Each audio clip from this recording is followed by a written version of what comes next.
दंडवतः सर्वज्ञ श्री चक्रधर स्वामी की जय। आवडी चित्तवित्त काया अर्पावी सर्वज्ञ राया, सांडुनी ममता रूपी माया अनुसरावे सर्व भावे, अनुसरावे सर्व भावे। सर्वज्ञ श्री चक्रधर स्वामी की जय। दंडवतः। तर आपण नामस्मरण का करावे, नामस्मरण केल्याने काय फायदा होतो आणि नामस्मरण कुठे करावे, तर ह्या विषयावर आपण निरूपण ऐकत आहोत। नामस्मरण करताना कसं केलं गेलं पाहिजे, कोणत्या ठिकाणी केलं गेलं पाहिजे, त्याला महत्त्व काय आहे हे आपण ऐकत आहोत। नामस्मरणाचे महत्त्व तर स्वामींनी जे ओल्या गुणाचे पुरुष आहेत, म्हणजे ज्याचे परमेश्वरावर खूप प्रेम आहे, खूप आवड आहे, परमेश्वरावर त्याने खूप प्रयत्न केलेला आहे परमेश्वर जवळ करण्यासाठी, ते पुरुष परमेश्वराचे स्मरण करू शकतात। जसं आपण स्वामींनी सांगितलेलं आहे की सर्वांचे स्मरण सारखे नाही। एखादा पुरुष खूप स्मरण करतो, सकाळी उठतो, पहाटे उठतो, त्याला लवकर जागही येते आणि आल्यानंतर तो स्मरण करतो तो 3 तास स्मरण करू शकतो, एवढी त्याचा प्रयत्न आहे। त्यानंतर कोणी 6 तास स्मरण करतो, हा बी त्याचा प्रयत्न आहे। कोणी 12 तास, कोणी 24 तास। तर असं हे स्मरणाचे प्रकार आहेत। पण हे ओल्या गुणाचे प्रकार आहे, म्हणजे जो ओला म्हणजे परमेश्वरावर खूप प्रेम आहे त्याचं, जो चालता बोलता उठता बसता, ज्यानंतर काम करता असताना, व्यापार करता असताना सर्व ठिकाणी तो परमेश्वराचे स्मरण करून पूर्ण दिवस लेखी लावतो। परंतु जे असे ओले पुरुष नाही, जे परमेश्वरात त्यांचं प्रेम नाही, आपुलकी नाही, थोडी भावना कमी आहे, प्रयत्न कमी आहे, तर अशा पुरुषांनी मग काय करायला पाहिजे आहे का नाही। जे कोरडे आहेत ते पुरुषांनी काय करायला पाहिजे, म्हणून त्या ठिकाणी सुद्धा स्वामी सांगतात की तुम्हाला शयनी आसनी भोजनी परमेश्वर व्हावा तुम्हा, म्हणजे तुमचे असे जे काही पुरुष आहेत जे कोरडे आहेत, जे परमेश्वरा प्राप्त करण्यासाठी प्रयत्न कमी आहे, तर अशा पुरुषांनी सुद्धा शयनी म्हणजे ज्यावेळेस झोप लागते आपल्याला, कारण झोपेच्या वेळेस आपण झोप भरपूर जास्त लागल्यामुळं आपण काय करतो, परमेश्वराचा तिथं विसर पडतो आपल्याला, आणि त्यावेळेससुद्धा परमेश्वर म्हणतात की झोपण्याच्या वेळेससुद्धा तुम्ही परमेश्वराचं नामस्मरण केलं गेलं पाहिजे। भोजनी म्हणजे भोजन करत असताना, कारण भोजन हा जो काळ आहे हा विसरता काळ आहे, जास्त भूक लागल्यामुळे आपण परमेश्वराची आठवण करत नाही, आणि त्याच्यामुळे तिथंसुद्धा आपण आठवण केलं गेलं आहे, म्हणजे भोजन करतानासुद्धा परमेश्वराची आठवण करायला पाहिजे। आसनी म्हणजे ज्यावेळेस आपण वाया वेळेला आपण बसलेलो असतो एकत्र, आणि त्यावेळेससुद्धा आपण अन्नवार्ता वगैरे करतो, तर तो वेळ वाया जातो। त्यावेळेससुद्धा स्वामींनी तो जो वेळ आहे वेगळा वेळेला बसलेला, त्या ठिकाणीसुद्धा आपण स्मरण केलं गेलं पाहिजे, म्हणजे तो काळसुद्धा वाया जायला नको। तर असं म्हणजे झोपण्याच्या वेळेस आणि जेवण करण्याच्या वेळेस आणि आसन म्हणजे बसलेल्याच्या वेळेस तर परमेश्वराला आठवायला पाहिजे असं सांगतात। तर स्वामींनी डोमेग्रामला ज्यावेळेस रई नायकाच्या घरी जेवायला गेले, डोमेग्रामला राजमठाच्या बाजूला आहे, रई नायकाचं घर होतं त्या ठिकाणी, तिथं रूपनायक बी राहत होते। रूपनायकाचा आवार होता, त्या रूपनायकाच्या आवारामध्ये एक दिवस स्वामींना भोजनाला बोलवलेलं होतं। त्या रूपनायकाच्या आवारामध्ये भोजन करत असताना त्या ठिकाणी नाथोबा वगैरे भक्तजन होते। स्वामी भोजनाला बसत असताना सर्व भक्तजन जेवण करत होते त्या ठिकाणी, परंतु नाथोबा नावाचे जे भक्त होते ते चव घेऊन जेवण करत होते, आणि जेवण करत असताना इतके मग्न झाले ते जेवणामध्ये की ते जेवण मन लावून करत होते। त्यावेळेस स्वामींनी त्यांना जेवण झालं, आणि मग त्यावेळेस स्वामी त्यांना विचारतात की का हो, म्हणे तुम्ही जेवण करतायत तर आम्हाला आठवतायत का, म्हणजे परमेश्वराची आठवण करतायत का तुम्ही, म्हणे नाही जी। म्हणून त्या ठिकाणीसुद्धा स्वामी त्यांना बजावत सांगतायत की भोजनाच्या वेळेससुद्धा परमेश्वराची आठवण केली गेली पाहिजे। म्हणजे ते सांगतात स्वामी की तुम्हा शयनी आसनी भोजनी परमेश्वर व्हायला पाहिजे। असा हा काळ आहे की ज्या भोजनामध्ये सुद्धा आपण आठवण करायला पाहिजे।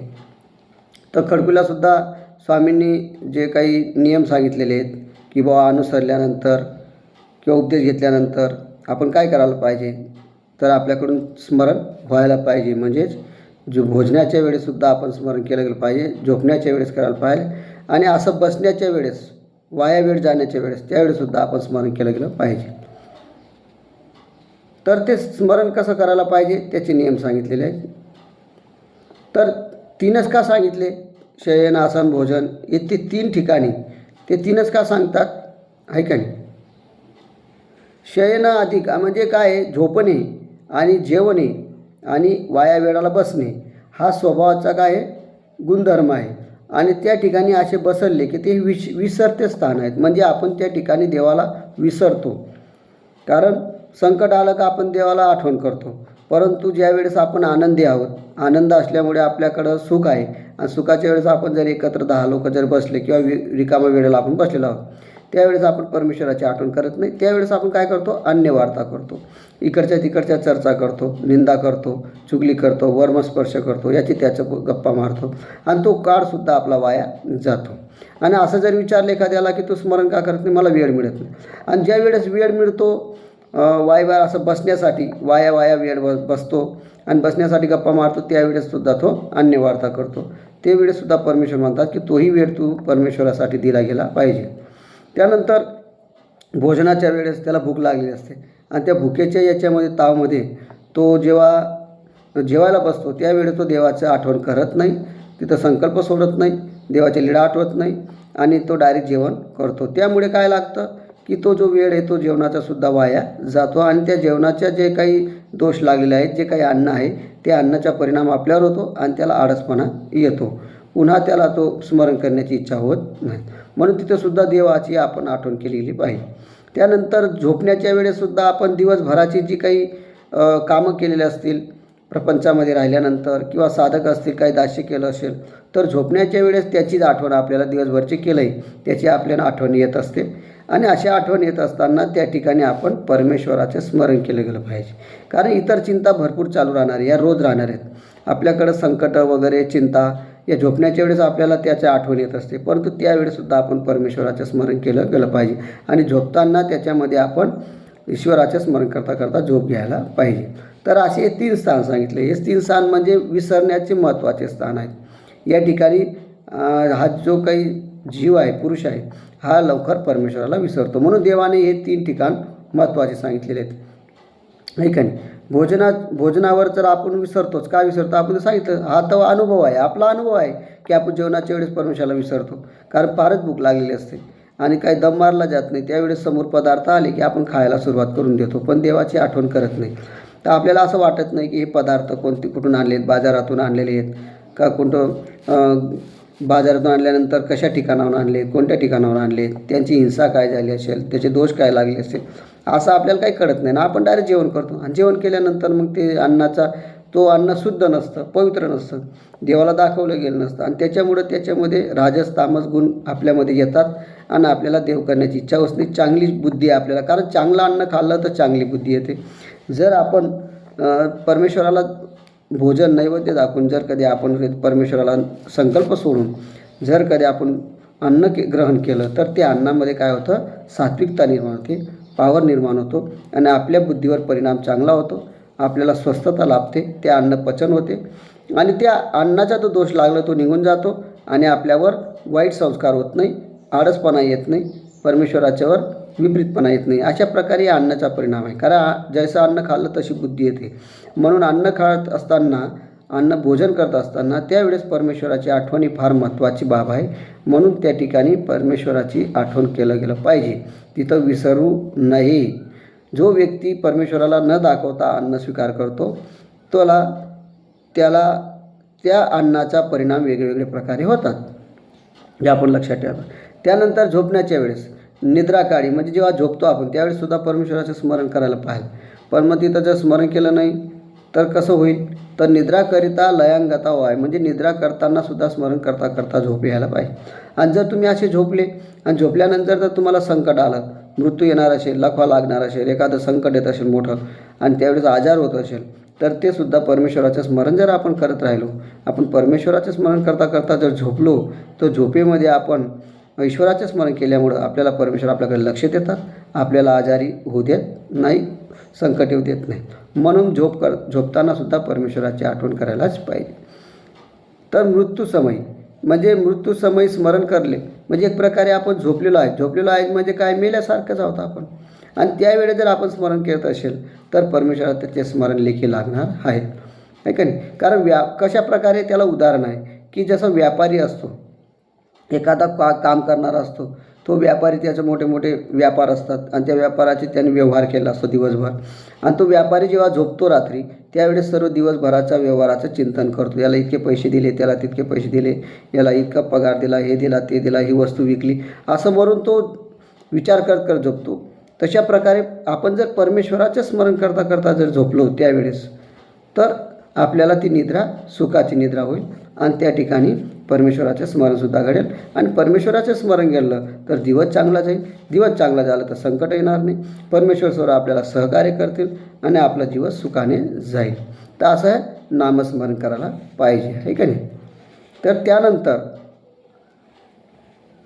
आणि निद्रा समयी जर आपण लयांगत झालो नाही, परमेश्वराचं स्मरण केलं नाही, तर काय झालं, तर मी ईश्वर सोडला. म्हणजे आपण एक प्रकारे परमेश्वराचं स्मरण केलं नाही म्हणजे आपण तो जिताची सोडला. म्हणजे परमेश्वराचं आपण स्मरण जर नाही करत झोपलो तर आपलं जीवन वाया जातं आहे, दिवस वाया जातं आहे. का म्हणून, कारण मृत्यूशी, आहे का नाही, पाठी झोपलेलं म्हणजे मृत्यूसारखं होतं आपण. आणि त्या मृत्यूच्या ठिकाणाहून जागं होणं, आहे का नाही. हे जर परमेश्वराचं स्मरण करता करता जर तुम्ही उठते काळी त्यानेशी म्हणजे जर उठ्ठाबरोबर जर देवाचं नाव घेतलं तर तुमचा दिवस नक्कीच चांगला जाणार, प्रसन्नता राहणार, तुम्हाला परमेश्वर सहकार्य करणार. का लाभ होणार, त्याच्यामुळं काय झाला, तुमचा लाभ झाला. कोणता लाभ झाला, जो निद्रा समय जो वाया जाणार होता तो गेला नाही.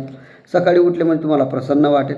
सकाळी उठले तर तुम्ही सकाळी उठताना स्मरण करणार, स्मरण केल्यानंतर परमेश्वराची आठवण करणार, तुमचा दिवस प्रसन्नतेने जाईल, काम करायला मन लागेल, आहे का नाही. काही ज्या अडचणी असतील त्या परमेश्वर दूर करतील. तर अशा प्रकारे या नामस्मरणाचे फार महत्त्व आहे. त्यानंतर जसं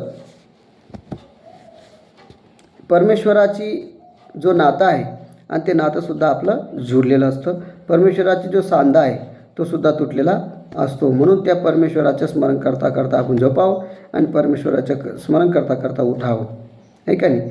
निद्रेला मात्रा जर आपण दिली गेलेली असते आणि त्यावेळेस स्मरण जर करत असले तर परमेश्वर आपल्याला आपोआप उठवतात, आपल्याला सहकार्य करतात.